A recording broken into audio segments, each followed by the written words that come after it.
5000 सालों पुराना एक विज्ञान, भारत की वो पद्धति जिसे आज देश विदेश में जाना जा रहा है। इस विज्ञान का नाम है आयुर्वेद।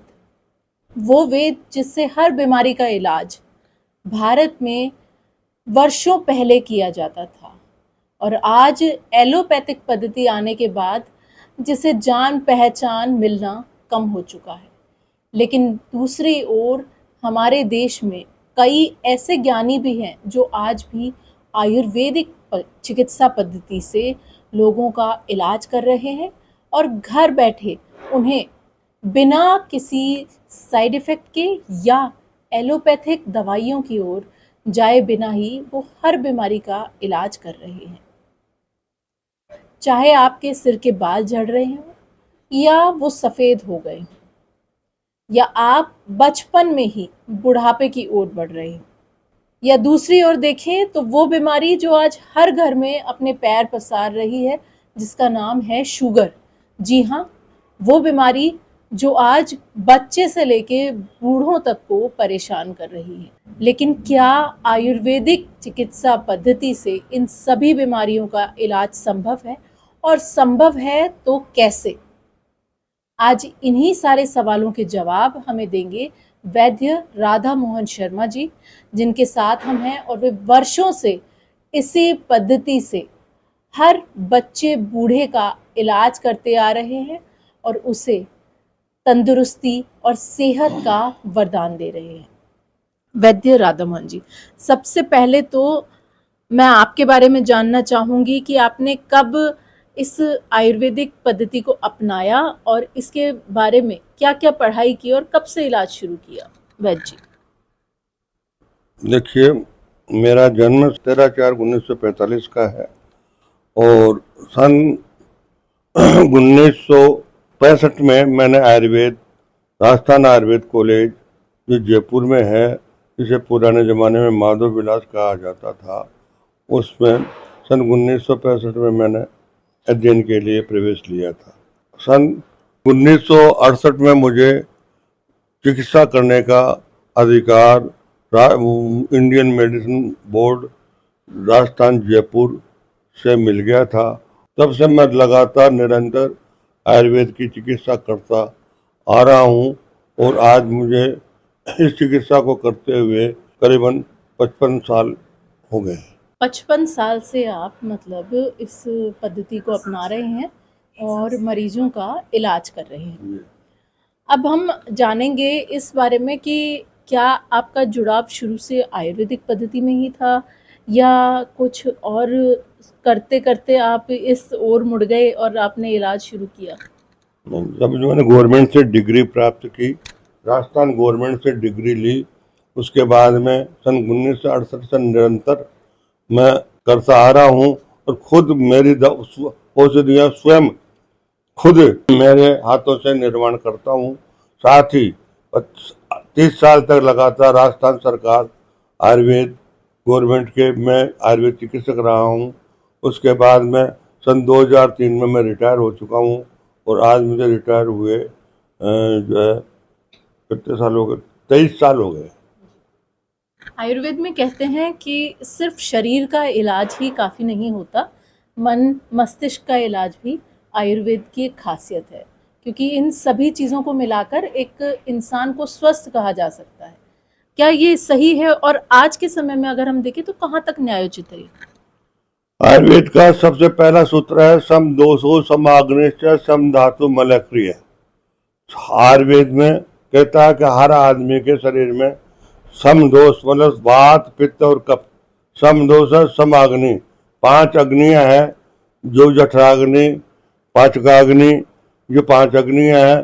समदोष समाग्नि से सम धातु 7 धातु हैं, रस रक्त मांस मज्जा अस्थि और अंत का धातु है शुक्र। ये 7 धातु हैं, रस रक्त मांस मज्जा धातु शुक्र। ये बिल्कुल सामान्य होने चाहिए। सम धातु वो समदोष समाग्नि से सम धातु मलक रहे, प्रसन्न आत्मने इंद्रिय मन, आदमी का शरीर प्रसन्न रहना चाहिए, इंद्रिय मन स्वस्थ इत्य विधायक है। ये स्वस्थ रहने के लक्षण है। तो स्वस्थ आयुर्वेद सबसे पहले स्वस्थ आदमी को स्वस्थ रखता है और उसके बाद में जो अस्वस्थ है उसको निरोग करता है। अगर देखें तो अब तक आप कितने मरीजों का इलाज कर चुके होंगे? मैं राजस्थान गवर्नमेंट आयुर्वेद राजस्थान सरकार से रिटायर हूँ और सरकार में रहते हुए आयुर्वेद विभाग के अधीन मैंने कम से कम 20 से 25 कैंप जो लगाए हैं जिनमें मैं स्पेशलिस्ट रहा हूँ। खासतौर से श्वास, पाइल्स और बालों के रोग, इनमें मेरा विशेष अनुभव है। आज अगर एक बच्चे की भी परेशानी देखें तो उसमें सबसे बड़ी परेशानी होती है कि उसके बाल झड़ रहे हैं या असमय सफ़ेद हो रहे हैं। तो इसका क्या कारण है और क्यों इतना ज़्यादा बदलाव देखा जा रहा है? देखिए, बाल बाल जो है, जब बच्चा गर्भस्थ शिशु में होता है और गर्भस्थ में 9 माह के अंदर अंदर ही पेट में ही शरीर में वो सिर में पूरे बाल आ जाते हैं। तो उसके बाद में जो बाल शुरू में ग्रोथ जो बनती है माँ के गर्भ में, वो ही छिद्र, रोम छिद्र, वो यथावत मरने दम तक बने रहते हैं।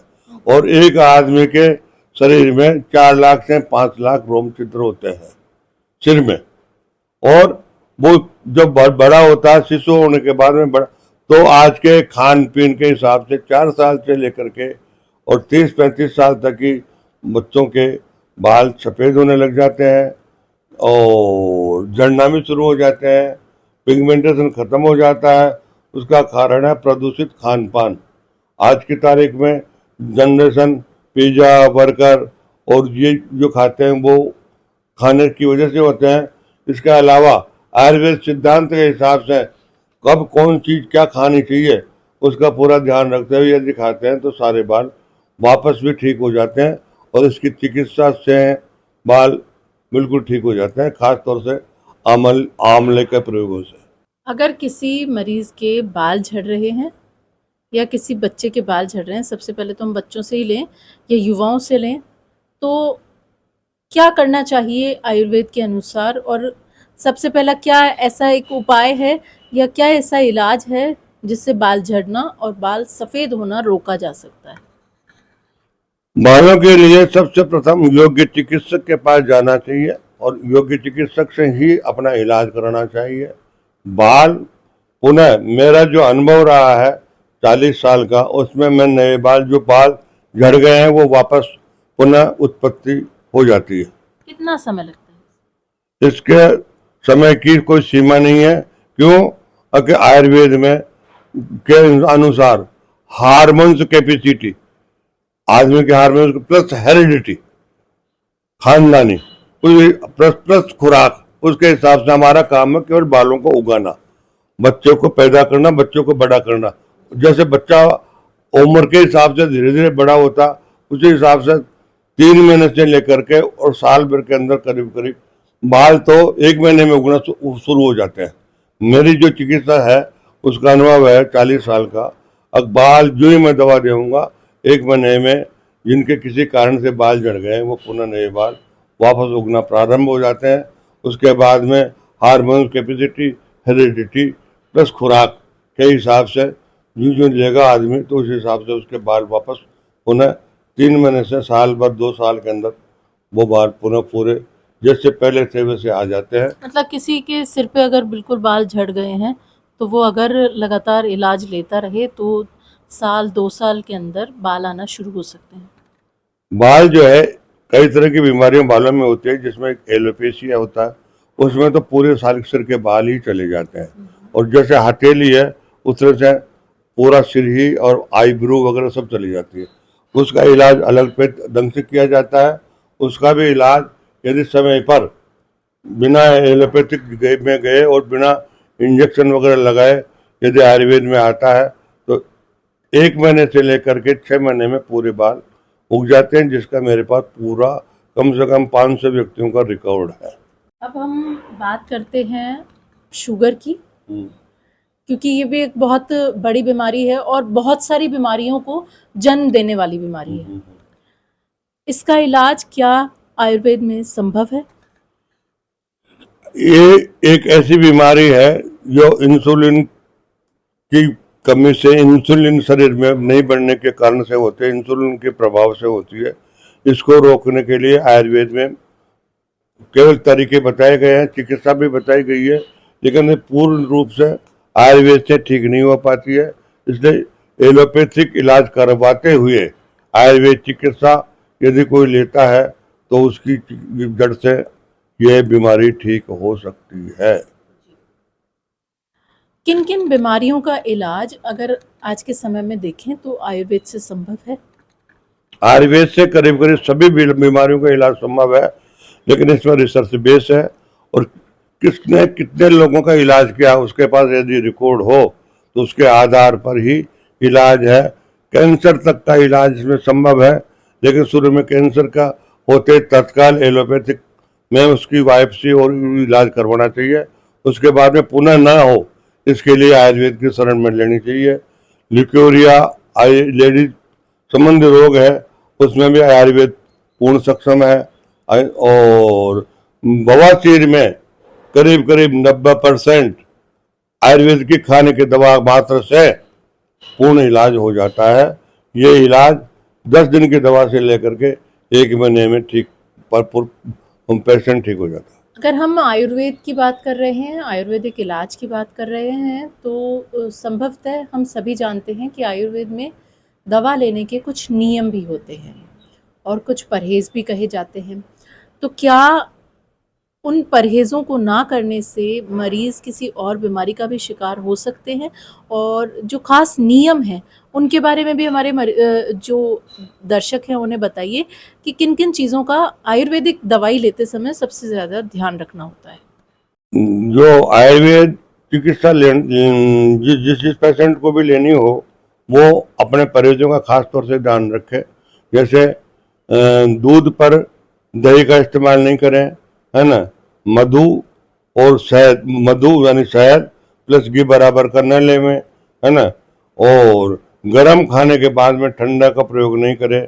और अधिकतर हमारे आयुर्वेद के हिसाब से वात पित्त कफ 3 दोष होते हैं, तो उनकी वृद्धि को रोकने के लिए आपको उसके हिसाब से ही आप 6 रसायनों का सेवन और औषधियों का सेवन करना पड़ेगा। इसमें परहेज अनिवार्य है। सबसे बड़ा यहाँ सवाल आता है वात, पित्त और कफ। इसके बारे में भी थोड़ा बताएं कि वात, पित्त और कफ आखिर हैं क्या और इन्हें कैसे बैलेंस बना के रखा जा सकता है? एक आम इंसान कैसे बैलेंस बनाए अपने घर में ही? मैंने भी जैसे बताया था, समदोष समाग्नि से सम धातु मलय क्रिया। समदोष का मतलब वात पित्त और कफ, ये तीनों शरीर में बराबर के होने चाहिए। यदि किसी का वायु बढ़ गया तो सिर्फ शरीर में दर्द वगैरह बढ़ जाएगा। अगर पित्त बढ़ गया तो ये बाल जो है सफेद होना शुरू हो जाएगा।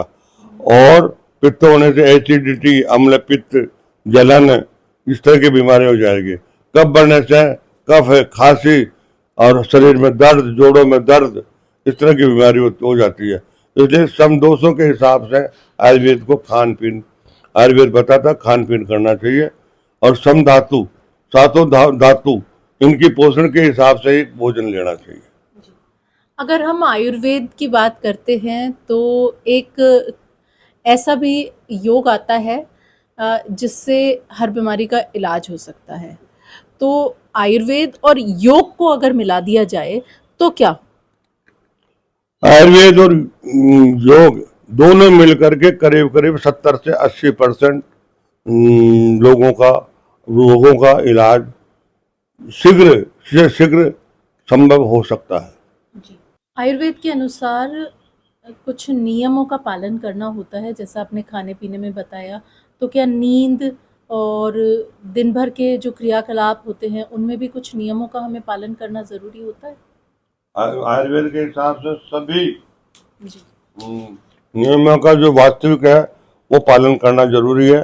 प्रथम तो समय पर उठें, वॉक करें, और जो शुरू में जैसे दातुन है और इसी तरह से शरीर को स्वस्थ रखने के लिए सब तरह से अपने हिसाब से दिनचर्या जो है उसको फॉलो करना जरूरी है। अब हम आते हैं उसी सवाल की तरफ जिसमें वैद्य जी का इस स्पेशलाइजेशन है कि बालों को कैसे झड़ना रोका जाए, कैसे बालों को सफ़ेद होने से रोकें और कैसे बालों से जुड़ी और भी कई सारी जो समस्याएं हैं उनसे निजात पाया जा सकता है।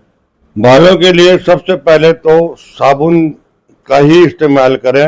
एक तो ये जितने भी शैम्पू हैं, शैम्पू लगाने से बालों में जल्दी से जल्दी झड़ना और सफ़ेद होना जरूरी हो जाता है।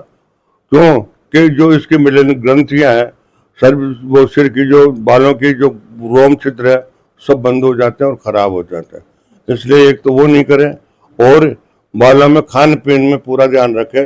ज़्यादा पित्त संबंधी मतलब गर्म वस्तुओं का प्रयोग ना करें, ज़्यादा धूप में नहीं घूमें, गर्म वस्तुओं का प्रयोग नहीं करें और आहार विहार का ध्यान रखें। आपने कहा ज़्यादा धूप में नहीं घूमें, लेकिन अगर वर्तमान की जो आवश्यकताएं हैं, अगर कोई काम करता है या धूप में घूमता है तो उसके लिए कोई नियम ऐसे हैं जिससे वो अपने बालों को भी सलामत रख सके और अपना काम भी कर सके? आयुर्वेद औषधियों में ठंडी चीजें, आंवला है और या खट्टी चीजें अधिक से अधिक मात्रा में विशेष प्रोटीन खाने से ये सब संभव है। बाल बिल्कुल ठीक और स्वस्थ रहेंगे।